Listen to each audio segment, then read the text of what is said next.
In week 6, I showed you how to take chrysanthemum cuttings from my chrysanthemum stools, which are a little line in the corner of my polytunnel here. And I've had them under a plastic bag, fastened by the elastic band, in the house where it's a lot warmer, because it has been so cold, as I keep on saying. And these were the twigs that were keeping the bag from sitting on top of the foliage of the chrysanthemums. Now I haven't checked them for a while, but just a little tug indicates that they should be okay. So I wanted to show you, so this is week 6, this is week 10, so it has taken a month for them to root. They've been rooted for a good few days now, but I wanted to wait to this weekend to see to camera what's actually happened. So just a gentle tip out and we'll see. Well, there's lots of roots, which is good. I don't know if all of them are rooted, but now's the point you need to be really, really careful about breaking them up. There's one with a nice few roots. Another one, lovely roots. The big one here,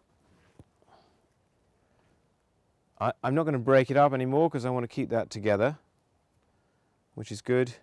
They've got that lovely chrysanth smell. Great TV, of course. There's another one. They've all taken, which is absolutely great. So now I'm going to pot these up. Lovely, cracking plants. It really is very easy. You can do this with tomatoes. Once your tomato plants start to get big, if you're growing, like I'm going to suggest to you, that tomatoes on the cordon system, which is on the single stem, the need is then to pinch out all the side shoots up the plant as it grows taller. You just have this single stem, and then the fruit is produced on little trusses that appear halfway between each set of leaves. But between the leaf and the main stem will appear a side shoot. Now, if you let that side shoot grow out to about that size, about 4 to 5 inches long, and plunge it in compost like the chrysanths, you will get more plants. It will root. So it's a great thing to do if you want a later crop of tomatoes. And as I keep saying, because our autumns are getting warmer and extended, chances are a second flush of tomatoes, which will keep up because you haven't sown them from seed. You've already got a made plant. Very good chance you'll get fruit later in the season. I've taken another batch of chrysanth cuttings, and this is a fortnight ago. They won't have rooted yet, but they look like they're doing okay. You can tell if they retain their vigour. One or two of the lower leaves are getting a bit floppy, but this is late in the day and it's been sunny today. If the tops are retaining their vigour, there's a good chance that they're alive and on their way to taking. Now with these guys, it's pretty simple really.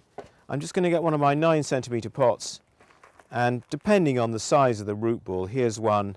Just for the time being, I'm just going to pot them up using some of the old compost from the original tray and some of my own mixed in, just to give them a new home until they fill that pot. And once they fill this pot, they'll be ready to go out into the garden. So it's simple as that, and just fill it just below the surface so that the water doesn't run off when you water, and keep them in the greenhouse or in the house or in the polytunnel where it's warm, because they're not ready to go out. Now these are specifically, well, they are a greenhouse variety, a cold greenhouse variety, but they wouldn't mind if they went to live outside in the garden. They'd be okay. They would flower well, and they would flower for a long time. They're quite tough chrysanths. They're tougher than we give them credit for, perhaps. So it's as simple as that, really. And just fill the pot to halfway. Take the plant, plunge it in, and fill up to the top. And then just firm it down. Give it a good firming, and then a good water. And I'll do the rest of those in a second. So that's how to do a chrysanth cutting. Now you'll notice that I haven't got a plastic bag over these ones, and I think that's okay. They're not, so the reason for the plastic bag is to stop the moisture evaporating completely. But I'm in and out of the tunnel all day long. I'm watering, it's humid, because I've got a lot of plants here that need it damp. Also the soil is damp a lot of the time, so there's a nice humid atmosphere in here. It's not bone dry. It's hot, but it's not bone dry. So they're doing fine, and we'll have a lovely crop of autumn chrysanths.